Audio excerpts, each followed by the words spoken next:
Good afternoon. It's my pleasure to introduce Richard. What's your last name? Rhodes. He's really well known. He does the opposite kind of work that I do. I do soft stuff, and he does hard rocks. And so just that recommends him to me. But wait till you see his work, and wait till you hear of all his accomplishments. So, Richard Rhodes.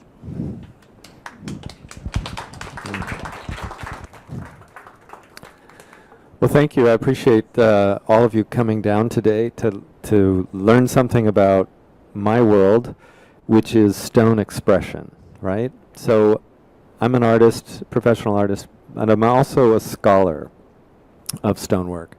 And so part of what I want to do today is to take the opportunity to share with you my book, this is an advance copy. This will be coming out in June. It's published by Princeton Architectural Press, and it's a culmination of really a lifetime's work in this space and on this subject. The book is not about me. The book looks at stone expression around the world the last 5,000 years and decodes the design principles and shares those. So I think it'll find an interesting and necessary place on the bookshelf. One thing that's interesting to me is that there has been no book on stone since 1928. So it's here's this primary material of builders and architects and human beings for 5,000 years, and yet we don't have a real book that addresses how to think about it and how to use it. So I'd like to start, let me get myself together here.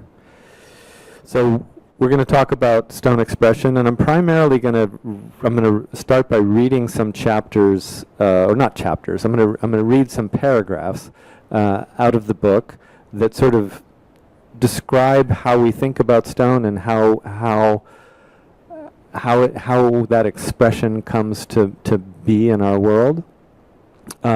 And part of that we'll touch on is something called the sacred rules, which is something that I was introduced to in my formal apprenticeship in Italy with the Freemasons, the operative branch of the Freemasons.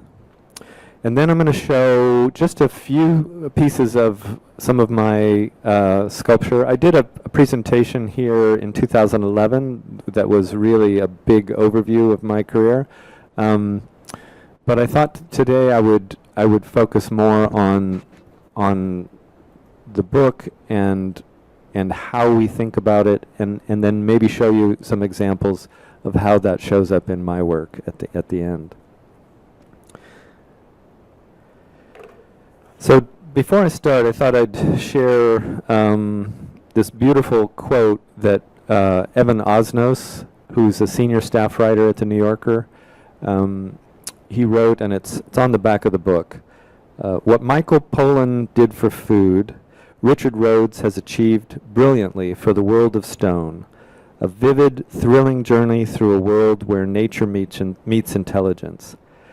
Stone unspools a history that ranges across the world and through time into a fascinating secrets of art and architecture. The passion and clarity of this book will appeal to anyone who has wondered about what endures and why. I realize that I need this.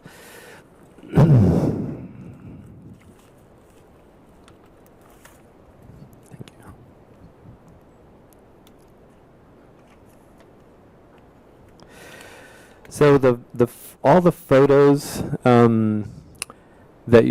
guess I did put a couple photos that I didn't take, but most of these photos, 95% of them, are photos from the book that I took around the world in 29 countries of stone expression. And unfortunately, I don't have time to kind of describe each photograph, which is itself fun, but of course it's all in the book. This is Machu Picchu, yeah. So prior to the 20th century and the mass deployment of concrete, the majority of mankind's lasting contribution to the built environment has been carved or built with stone. Stone's indelible qualities have conveyed every chisel stroke forward, allowing us to read its expression today, tomorrow, and in the eons that follow. As the photographs in the book aim to convey, this expression remains legible, wide-ranging, vitally varied, and multifaceted as mankind itself. Stone is also mankind's metaphoric hearth and is at the center of our world. Being quintessentially of the earth, stone remains fundamental to our sense of home and our place in the cosmos. Indeed, our relationship with stone is so deep and so intimate that we have named the beginning of human history the Stone Age. Older than life itself, stone is our anchor, its timeline bending forward and back. When we discover a rock in the landscape or quarry it from the Earth's surface, it contains only potential, nothing more. And our very language reflects this essential understanding. When we say on the rocks, we mean quite destitute of means. Rock becomes stone once we work it, once our labor has carved or shaped it for its use. This transformation is uniquely human.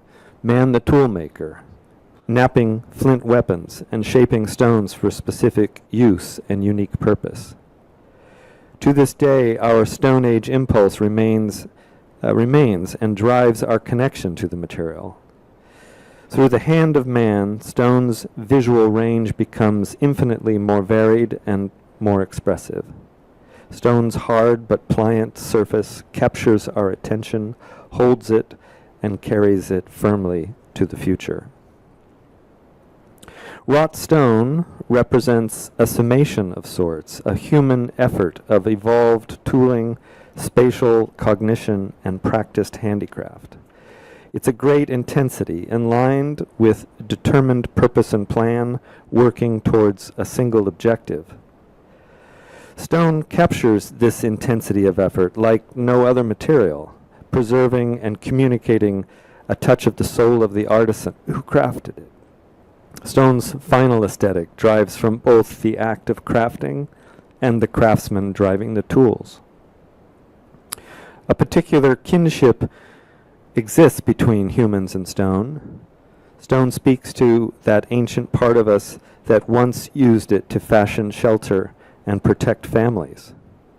We feel viscerally its strength and find comfort within stone walls. Beyond material comfort, the subtle wearing down of stone records the passage of human and geologic time. This subtle wear records our human activity, whether from carts traveling the ancient roads of Rome or the foot traffic of our feet over the centuries, becoming an energized artifact of civil life. Stone also captures the history of the craftsmen who shape it, forever recording their labor in the way it receives carving and tool marks. Although man the toolmaker has successfully expanded stone's vocabulary in powerful and indelible ways, it is stone's receptive quality that allowed the natural vocabulary of the material to be expanded into a textural language. Even with the simplest of hand tools, human beings have worked to create new stone textures that catch light, cast shadows, and form space. Stone's permanence obliges our efforts, preserving human expression for eternity. So in the end, this book is an exploration of stone expression, and the perpetual yearning to leave a mark on the world, perhaps conjuring our highest selves to leave the world a better than we found it. Stone is the ideal medium for such yearnings. So whatever our building intention, everything built in stone acts monumentally. It carries forward, remaining available for both our use and future generations. Granite weathers an inch in 1,000 years. The work we create in stone will very likely outlive us, our family name, our country, and our civilization. Knowing and embracing that seminal fact should lead us to think carefully and well about the outcome of our work. If we use this material merely for a 20-year building life, the common standard for most U.S. construction today, we forget the privilege of working in this material and we neglect its power. Indeed, we relegate both the material and ourselves to the grave of planned obsolescence. We say in effect that our efforts, our lives, and the time we live are not worth contributing to the built environment of future generations.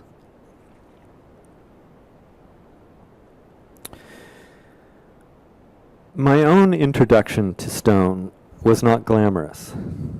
Oh, it's not working. There it goes. I had finished my graduate studies in London and made my way to Siena, Italy, with some exceptionally vague notions of how to relate Europe's oldest labor guild to my studies of medieval drama. The guild was called the Freemasons and had been founded in Siena in the middle of the 13th century. These practitioners were not the secret handshake masons of the benevolent societies found in the United States, but rather the original guildsmen of Mason architects, the professional descendants and heirs of the cathedral builders. From my research in medieval and Renaissance theater, I had discovered that the Freemasons presented a living connection to medieval times and the creative spirit that had built the masterworks of Europe, and I was deeply intrigued. Not unlike many young people making their first tentative career steps, I was long on ambition and short on practical ideas. I then spent my entire savings biking from London to the Roman city.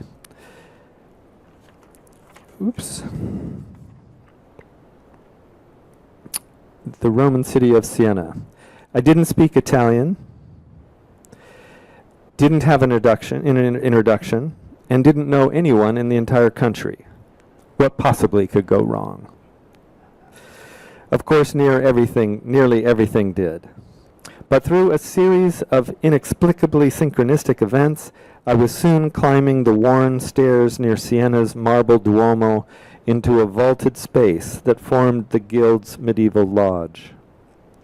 Thick, leaded windows formed a clerestory to the room, dimly illuminating the faded tapestries lining the walls. The air was heavy and humid, with what I would come to recognize as the moisture masonry buildings wick upwards from the damp earth on which they rest. The room was large and lined with straight-backed chairs so heavy I imagined the help of 4 men to drag them into position. This lent the space a formality I had never experienced in the west coast of America where I was raised. Standing immobile in the center of the room stood Maestro Fabbrini, master mason of the famed Sienese Guild, awaiting my arrival. He was not tall, slightly hunched in fact, yet he radiated an unmistakable gravitas. Approaching him slowly, I bowed ever so slightly and waited. Unsmiling, he eyed me in silence. I felt intensely uncomfortable standing there, so I began to explain that despite having 0 experience, he should hire me. And with the hubris of youth, I continued, "What I really want is to apprentice with the ancient guild." Alas, my carefully memorized explanation in Italian proved unintelligible. A calamitous collision of mispronunciation and incorrect grammar. Even if my delivery had been perfect, Maestro Fabbrini didn't speak Dante's Italian, but the local Tuscan dialect. As I rattled on, he just looked at me with his soulful, tired eyes. He didn't seem to blink, just kept considering. Determined to hold my ground, I held his unflinching gaze.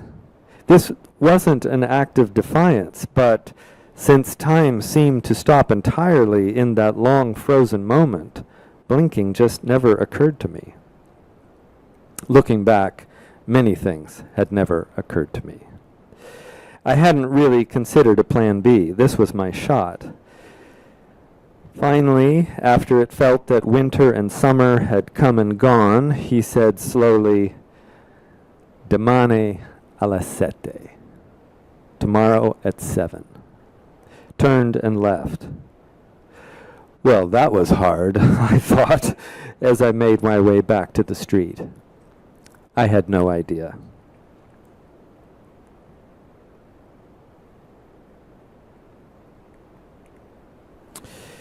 The next morning, I arrived early at the job site in the center of the pedestrian hill town of Siena, taking the bus from the farmhouse squat that I had found on the road to Grosseto. To my surprise, Maestro Fabbrini was already there, supervising the delivery of the day's materials: a cubic meter of sand, 3 bags of lime, and 7 bags of Portland cement.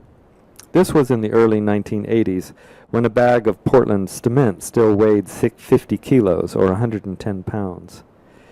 He pointed, and I grabbed the primitive shovel.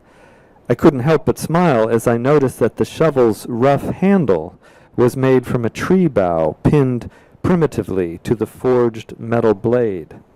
It looked positively medieval. You're not in Kansas anymore, I thought to myself as I jumped in to quickly pitch the sand out of the narrow pedestrian street and into the entryway of the medieval building. The project was to convert the top 2 floors of the building into a small hotel. As the masons arrived, without prompting, each grabbed a bag of Portland cement and deftly tossed it on their respective shoulders. Snagging their leather lunch satchel as they had momentarily set down with their free hand, they began the slow climb to the 5th floor where the construction work was being staged. Seeing the advanced age of this group, it turned out that all the masons were over 60. And feeling in the best physical shape of my life, I confidently hoisted the last bag of Portland and took up the rear on the slow climb up the internal stair. I am having trouble with the slide thing. There we go. Oh. It's hard to describe just how exhilarated I felt to be working physically. I had never done real physical labor, let alone had the chance to work shoulder to shoulder with the heir to the cathedral builders of Europe. I might be carrying bags of cement, but this was heady stuff. I was only 44 steps up the worn brick stairs to the second landing of the staircase that would become to define the first months of my working with the guild, when I felt the first bolt of real panic. It arrived as a cold sweat, seeming to burst through my skin, the physical alarm arriving long before the conscious awareness of the pending danger. In an instant, my euphoria drained away, and all that remained was my thundering heartbeat, as loud as I had ever heard it, ringing in my ears. How many flights did he say? I thought to myself, perhaps my translation was wrong. Surely these old guys aren't going to carry these hefty bags up 3 more flights. When I reached the work staging area on the 5th floor, the pounding pulse had moved behind my eye sockets. I couldn't see clearly for the intense throbbing. I was choking back my breakfast, hoping to keep it down. The others calmly set down their bags and looked at me and began to laugh uproariously. My bright red face said everything they needed to know. The rest of my day was easier, at least on my ego. As it was explained, all I needed to do was bring the cubic meter of sand, 3,650 pounds up the 110 steps to the 5th floor. If I really hustled and got done early, I would be paid for the entire day regardless. They motioned to 2 old rubber buckets, and I got to work. Walk down 5 flights, fill 2 buckets, carry them up 5 flights, empty the buckets. Simple. Repeat this round trip 50 times a day, carrying roughly 70 pounds, 5,610 vertical steps a day. As grueling as the work was, I felt strangely uplifted. The first day only took me 13 hours, or 15 minutes per trip. A hard day in my previous life was a 12-hour stretch in the library stacks reading Old English. Counterintuitively, this work seemed easier, at least those first months. I found the new work strangely meditative. I quickly learned that one of the secrets of the older masons demonstrated while carrying heavy bags up the stairs, if you move slowly, even under great strain, and keep your heartbeat under what we now know as one's lactic threshold, you can go all day. As they cautioned me that first day, Riccardo, piano piano, tu fatto il Duomo in Milano. Richard, slowly, slowly built the great cathedral of Milan.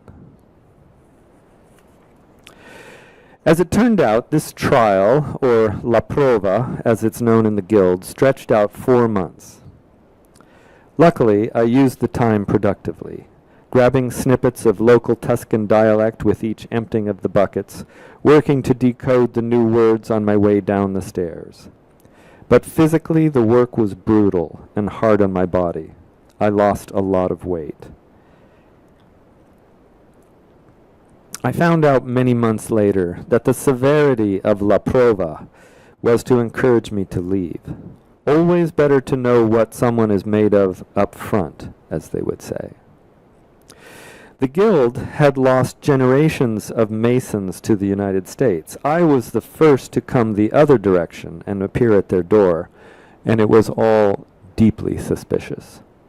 Who knew the real intentions of this left-handed foreigner? The left hand is la sinistra, or sinister, in Italian. In the end, they finally initiated my apprenticeship, but it was only after they grew worried about my physical condition. As the months wore on and the extreme exertion was obviously beginning to affect my health, I was encouraged to begin practice with the hammer and chisel. Who would have imagined that from such a singularly inauspicious start, I would become the first foreign national to be formally initiated into the operative branch of the Freemasons in its 726-year history. So that's a fun story to share with you, and I hope it's not too long. You're the first group I've talked to about my book, because the book just arrived. Like, this is the advance copy. The rest are on the boat coming, and will be in stores in June. So I'd like to give you another little snippet of the sacred rules, which are really the design principles that all the stonework we love and have traveled to see in our lives that has moved us are based on. And obviously I can't, in a 40-minute talk, I can't give you all the rules, but I thought I would give you a little background and then give you a short one that's easy to understand. So how the apprenticeship came to happen and how I became known within the industry as the last apprentice is a long and entertaining tale that I unspool over several chapters in the upcoming book. Because it was during this apprenticeship that I began the real work of ascertaining the iterative experiments that were the guild's source of mastery. As I would come to learn, the guild was heir to an unbroken chain of successful stone strategies extending all the way back to the earliest architectural forms arising on the alluvial plain of the Nile Delta. This remarkably simple rule set is formally known as the Sacred Rules of Bondwork, regole sacre in Italian, and was long considered sacred. Is there a way to just press the right arrow? Got it. Thank you. To many, today, the term sacred offends our modern ear and raises our defenses. However, the French Egyptologist Schwaller de Lubitsch explains, quote, the epithet sacred used to designate what in the teaching of the temple had key value. Indeed, the rule set's value was considered so great it constituted one of the most closely guarded compendiums of knowledge ever held by human society. Historically speaking, and from a purely business perspective, it was not in the guild's interest to share its knowledge with the uninitiated. As inheritors of the ancient mathematical truths and chemical processes, Freemasons saw themselves as the keepers of a secular faith. These stone design rules remained the private source of their power and their competitive advantage, and their livelihoods depended upon their trade secrets.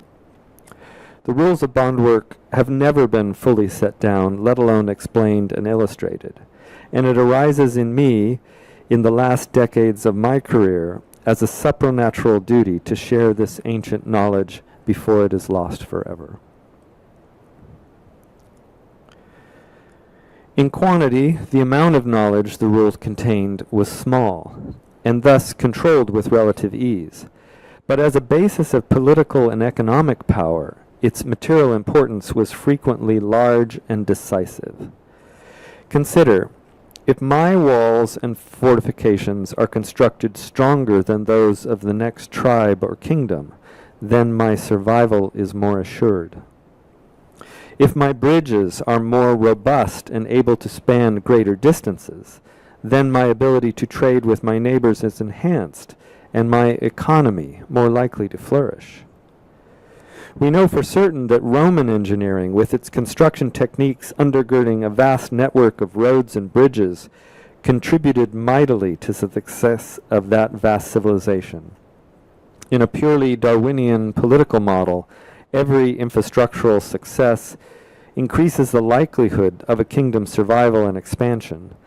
The formula and techniques underlying such success were the state secrets of their time.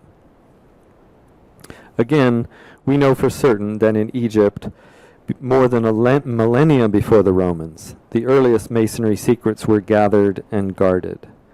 The Dutch engineer and geometrist Tom Bruns described them as a, quote, an occult geometric system which existed as a human and sacred factor, as a hidden and sacred factor, closely held by sanctified groups. Such new secret societies, he continues, could almost be regarded as a type of trade union bound to protect the trade from outside impostors by keeping secret the various procedures used in their work. The rules resonate most cogently within the practice of stonework itself. The empirical knowledge that fashioned the great buildings of the past grew out of an understanding of the innate strength of the material and from a crucial ongoing search for human safety and protection. The psychologist William Parrott III reminds us that the human brain is hardwired in a unique pattern to seek this safety. On an unconscious level, human beings are always assessing the safety of stonework. The rules of bondwork guide us in this task by making visually wrong what would harm us. Our first clues that a particular wall is contradicting one of the rules will be somatic. The image of the work sits uncomfortably in our bodies, our minds catching up eventually to recognize that something about the work is not visually safe. This is why modern applications that ignore visual safety undermine stone as a primary building material, since they work against our unwritten expectations. Knowing the rules of bondwork helps us avoid this error by codifying primary techniques, practices, and uses of this material that support safety, that support the safety human beings are uniquely wired to seek. So now a quick example from of one of the rules. Rainier Maria Rilke once wrote, quote, "We cannot know what will become of the great teachings. We just have to let them flow unabated and not take fright if they suddenly rush into the natural ravines of life and vanish underground and race among unknowable channels."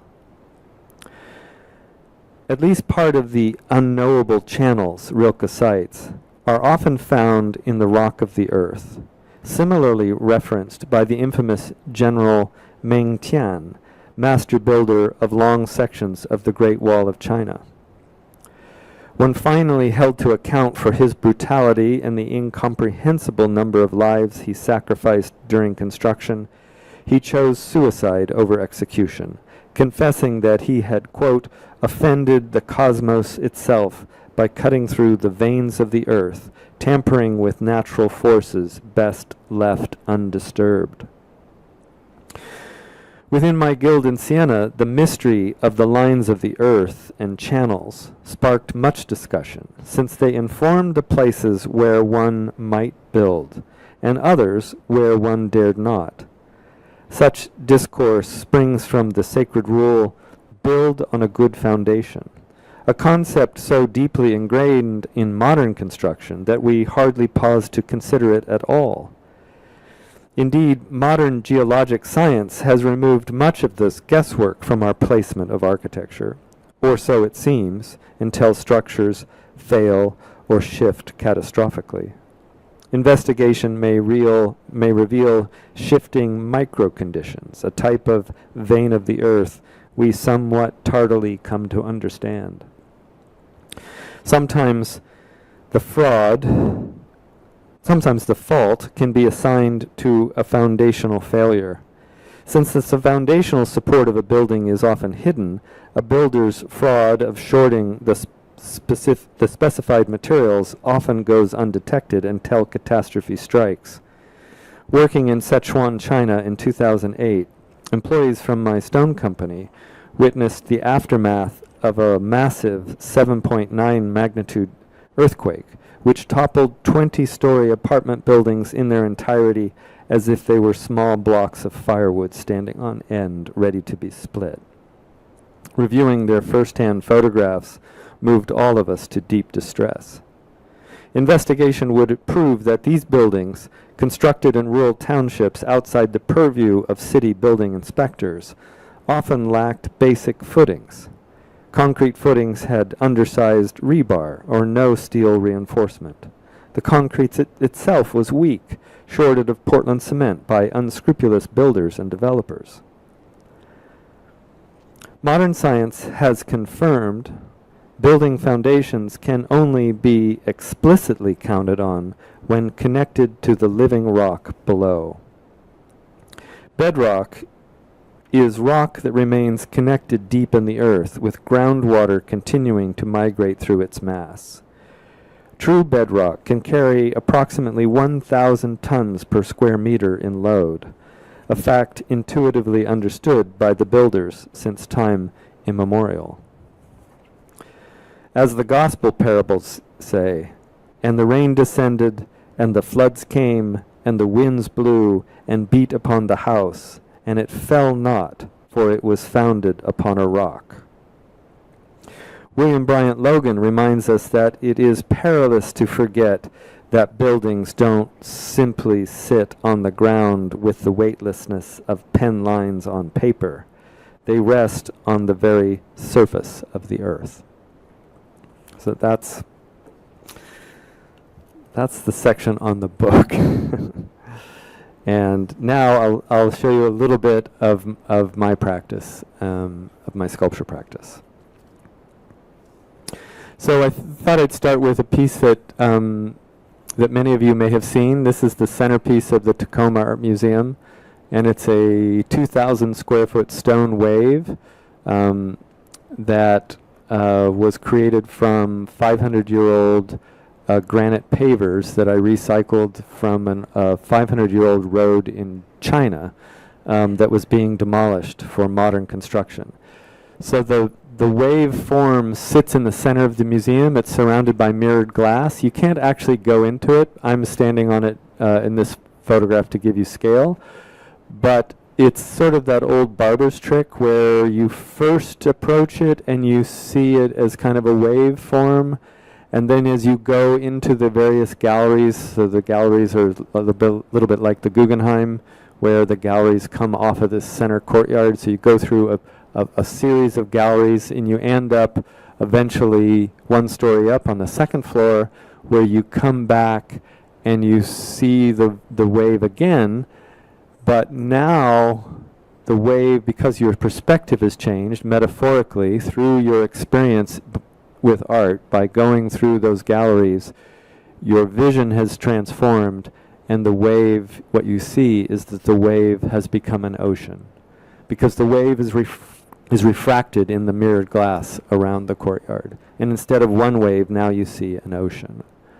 So it's a very, it's a simple technique, and not a technique, it's a simple open metaphor, which is sort of what I'm known for, is these open metaphors in my work. And I think it was an early piece of mine that I still feel really good about. So I thought I'd include that in the presentation. Dale Chihuly asked me if he could do a sculpture on top of my sculpture, which he calls the Najima floats, these very large glass balls. And then he generously donated them to the museum. And we reached an agreement where every year they're allowed to redisplay Dale's piece on top of my piece. So for 3 months a year, it's Dale Chihuly and Richard Rhodes, which is good for me. And he's obviously very successful and very talented artist. So that's sometimes you see it with the glass on it, and sometimes, most of the 9 months a year, 10 months a year, you don't. 9 months a year. This is a big piece that I did with an artist named Brad Goldberg. There are really 3 of us in the world that are doing kind of big, large-scale outdoor sculptures. Goldsworthy in England, Goldberg in Texas, and Rhodes in Seattle. And we compete for all the same jobs. That's really fun. But sometimes we get to work together. So I've worked with Brad a number of times. And so in this project, I hand-carved these are 25-ton granite eggs. And some of them were kind of split open. And there are kind of solar reflectors and then glass inside. And it sits in a hospital in Minneapolis that is it's a fertility and birthing hospital. So kind of a lovely metaphor. I'm very excited to show you this piece. This is a new piece for me. I spent 8 years working on it, and it's a very exciting piece, and it pushes the science and the art. It pushes what's been done in stone to a really new level, because the concept is that, you know, an arch, as you may know, an arch needs to be completed to resolve itself. It can't actually hold in space if there's a piece missing. And my idea was I wanted to make an arch with a piece missing that would sit underneath as a bench, as an open symbol, and that symbol would mean something different wherever it was displayed. If you put it up in front of the United States Congress, for example, it might mean something entirely different, you know, than if you put it up in Silicon Valley, where the laws of gravity don't seem to apply. Or it was supposed to go to Hong Kong, and they were going to use it as a symbol of Hong Kong's broken relationship with China. But events moved very quickly, and the museum had to back out of that. There was another group that was going to bring it to London, to Hyde Park, as a symbol of Brexit and England's broken relationship with Europe.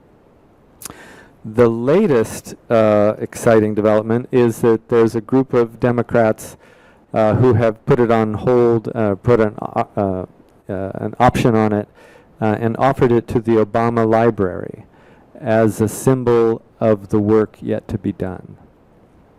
You may remember that Obama revived a beautiful quote from Martin Luther King, that the moral arc of history bends towards justice.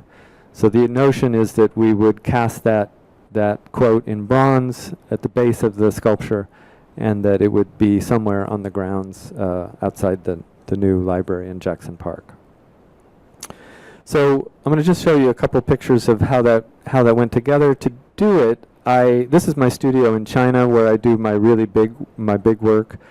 I built a half-scale prototype because I knew it would work, but it's really scary to build something like this. And people say, well, how did you do it? You know, how does it stick together? And my funny answer is that Gorilla Tape. It's done with Gorilla Tape. But in reality, I've carved a channel inside. So each of these stones is tapering and bending at the same time. So this is sort of the double helix of stonemasonry to do this. And then I used a metal that NASA invented, which I jokingly call unobtainium. But it fights a problem that we have in metal, that the harder you make the metal, the stronger you make it, the more likely it is to break, the more brittle it becomes, right?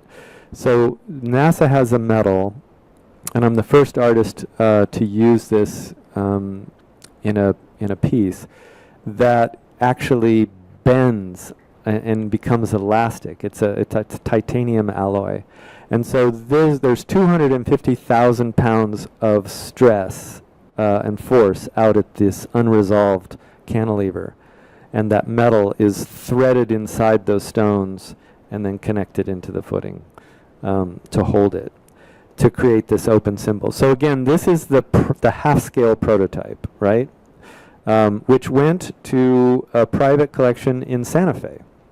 And it looks absolutely fantastic. They have, I'll put in some, next time I'll put in some pictures of it. This is just when we finished it, but when you see it all landscaped, it's absolutely beautiful. So then I started on the full-scale version, and again, this is at a civic scale. This is 20 feet tall, 27 feet across. And it works.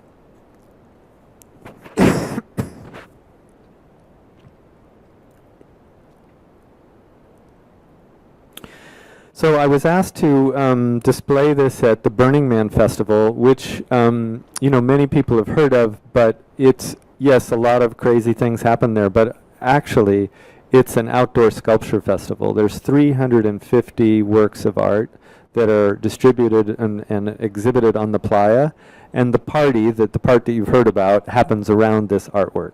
So it's a really nice thing. I won the top prize in 2018. 2018, yes. And they gave me a big bunch of money to bring the sculpture there, which you can imagine bringing this over from China and setting it up in the desert was it was a six-figure problem. So we put it up for the Burning Man Festival. You see it going up. I had to put together a crew of 45 volunteers and I had to build a camp for them. And it's a big production. I had 5 professional masons with me who were like the core crew that did the technical work, but 40 other volunteers that were just helping. and you can see it finished. Now, we had a problem at this exhibition, and the piece didn't go, it's still hanging in space, but it didn't come as close as it was meant to. So I decided to put both pieces underneath instead of just one piece. This turned out to be a really good idea because Burning Man is a very unsupervised, there are no adults there. Very unsupervised place, and people would have driven their cars through it because, you can't control people. So as it was, they rode their bikes through it, which was fine. And then it was invited to be displayed in Venice for the Venice Biennale. And as many of you may know, we don't really support the arts in America. In other countries, when you get invited by Venice to present, they give you a big bunch of money and send you. And in America, you have to raise your own money. So I raised $250,000 to take this piece, and they were going to put it near the Rialto Bridge. And it was very, very complicated because, as you may remember, Venice is sinking. So I was going to have to pull up this piazza and drive needle piles under it, put the stones back, set the sculpture. It was incredibly involved. And then the pandemic came. So I returned the $250,000 to my generous funders and canceled it. So it's been sitting in storage. If anybody needs a very big, beautiful arch, I'm your man. Okay, well that's the end of my lecture, but I have all the time in the world. If you have questions, I'm happy to answer them.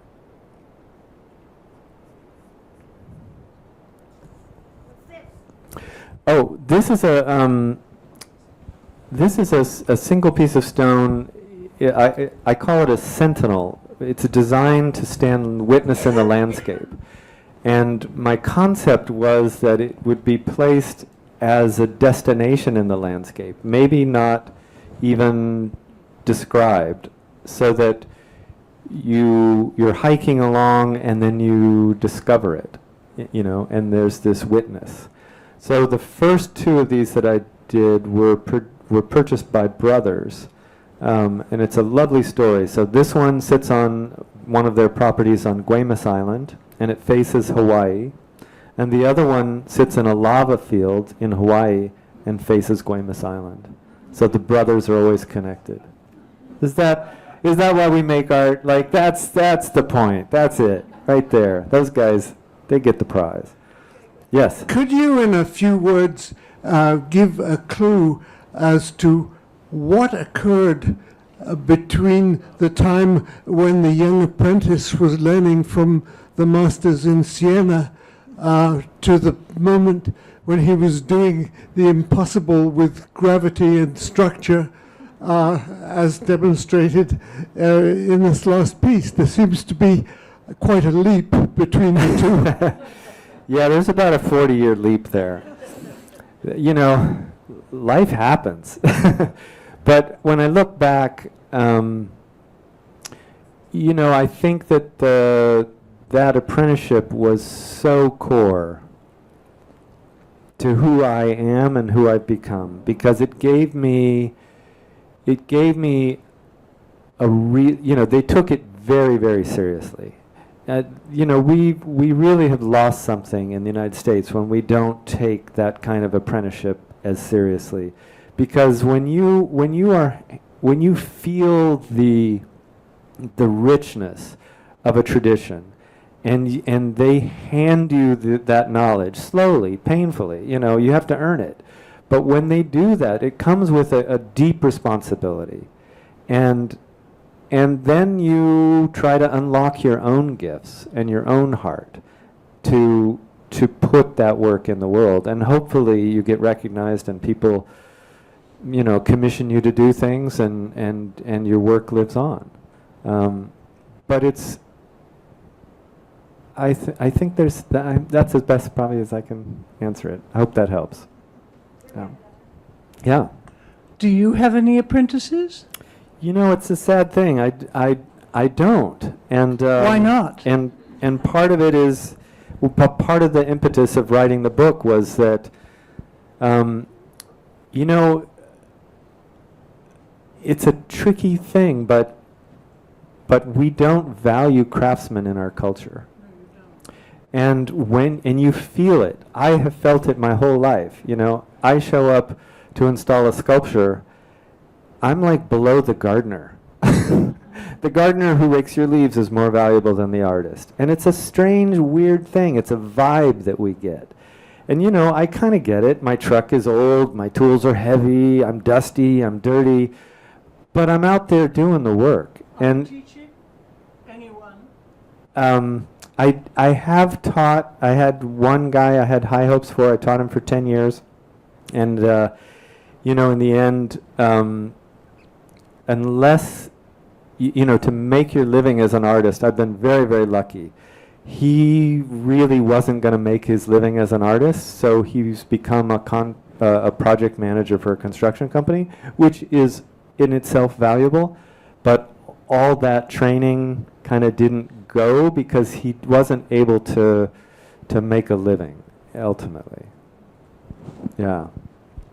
My first introduction to sculpture was at a community college in Marin County. But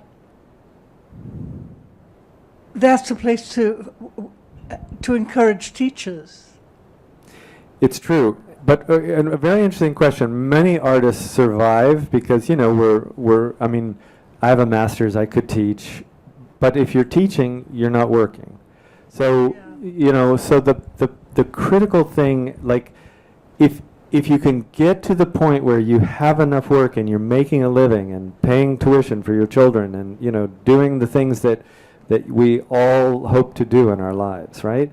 If you're working at that level where you're successful enough, you don't want to teach because then you're not making the work. And I feel like I'm here to make the work. Now, if in a slow moment like post-pandemic where I've been waiting by the phone and it's not ringing because we're not post-pandemic, we've stopped asking the questions that art asks of us. So that's a moment when I could have been teaching. But I decided to finish the book and do other, you know. It makes Yeah, sense. yeah, yeah. Questions over here? No, there's one way back here. There's a question far in the back.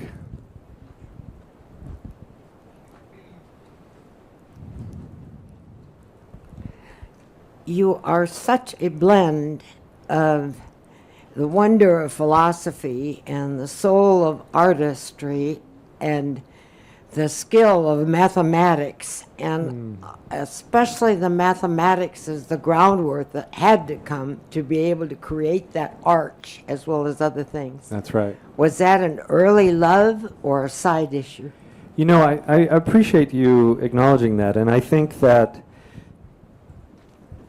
the guild model that we've lost, which is the Renaissance model, right? That, you know, in the morning you write poetry, in the midday you work in the garden, in the afternoon you work on music and physics, and then in the evening you study the stars. You know, like we're not in our society it feels like we're dropped into silos and we're expected to work in that silo. And you could say that I've worked, you know, I have definitely inhabited a silo, but the way that I'm able to do it is that I read poetry, I read philosophy, I work in the garden, I have a big life that feeds all my interests, and that includes mathematics, that includes, you know, these primary sciences. And so that at the end of my career, and hopefully I still have a little ways to go, but that I could do something like that arch, which really takes the craftsmanship to the next level and also takes the mathematics and the science and the new metals and the new metallurgy that we have at our disposal to create a work of art that is of our time, that speaks of our time. That arch could never have been done without NASA's science, right? But the metaphor of it is something that I hope will speak forever. And that the metaphor will change as society changes. It'll mean different things to different civilizations, right? But we got to find it at home. It's not doing us any good sitting in a box. So hopefully the Obamas will take it. But the problem, you know, the Obamas are my heroes, so I'm going to just be upfront about that. But they're everything they do needs to work on multiple levels. And having a sculpture by an old white guy isn't really what they're looking for.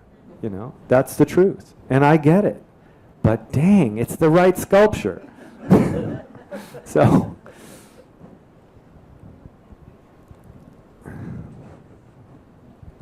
Well, thank you very much, Richard. You're so welcome. I brought party favors if anybody wants. I didn't show very much of my work, but you can take these booklets. It shows a lot of sculpture. There's stuff on the website too.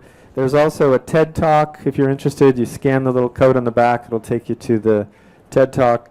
And these I'm really excited about. These are stone tables. It's a collection. A bunch of them are in a gallery in Santa Fe. But these are very unusual and very special. So feel free to take what you can. Thank you. Yeah, thank and you. I hope that, in a shameless plug, I hope that you will consider giving this for Christmas to your grandchildren and children, because you know we need to have books.